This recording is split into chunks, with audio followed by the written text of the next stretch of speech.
Il y a 3 ans de cela que Dieu a dit, je vais commencer à manifester ce que j'ai dit. Dieu nous avait parlé des difficultés financières. Dieu nous a parlé des mouvements de grève. Dieu nous a parlé des crimes rituels.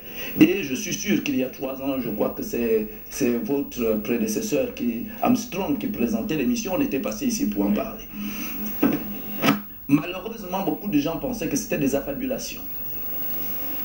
Beaucoup de gens n'y croyaient pas. Ils avaient tort. Mais ils avaient tort. Parce que à l'époque, nous avions indiqué aux gens d'aller regarder sur notre compte Facebook parce qu'il y a toutes les prophéties retracées. Et ceux qui ont l'honnêteté, ils peuvent toujours y aller et ils vont comparer les événements, le déroulement des événements et les prophéties qui ont été prises. Pourquoi nous revenons aujourd'hui? Nous revenons aujourd'hui parce que Dieu nous a dit, dans l'une des prophéties qu'on a reçues samedi, qu'il faut compter 9 jours à partir de samedi. Et 9 jours, pourquoi exactement? Voilà. Il faut compter 9 jours et nous allons rentrer dans un autre cycle d'événements. Un autre cycle d'événements, ça devient très intéressant et tout le monde souhaiterait savoir de quel cycle exactement peut-il s'agir. Il nous a donc demandé que on risque de rentrer dans un cycle de violence. Parce qu'il y a beaucoup de gens qui refusent de reconnaître la justice de Dieu. C'est-à-dire, il y a la fraude, l'injustice, ce qu'on appelle le mal, qui s'est enraciné et qui s'est érigé au Gabon comme modèle de vie. Mais Dieu a pris la décision, et il faut que les gens le comprennent. Dieu a pris la décision de changer les choses. Quelle que soit la manière avec laquelle les gens veulent s'enraciner dans l'injustice, dans la fraude, dans les mauvaises choses, que ces gens se répandent immédiatement.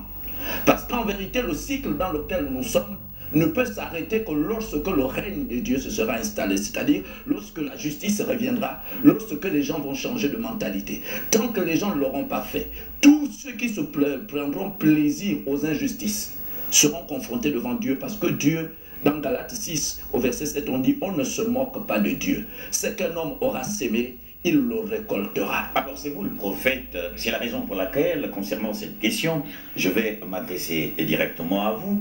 Voulez-vous dire que l'immoralité, l'injustice, l'inégalité sociale seraient justement des éléments qui pourraient susciter la colère de Dieu au point même que quelque chose de néfaste puisse surgir?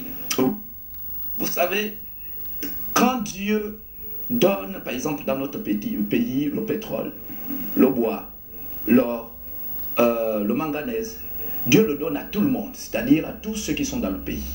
Et la justice voudrait bien que les lois qui sont pratiquées sur une personne soient les mêmes, qui soient pratiquées pour tout le monde. Et à la base de la justice se trouve l'amour.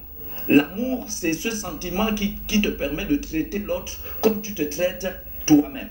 Et la justice, lorsqu'elle est pratiquée, elle a pour conséquence la paix.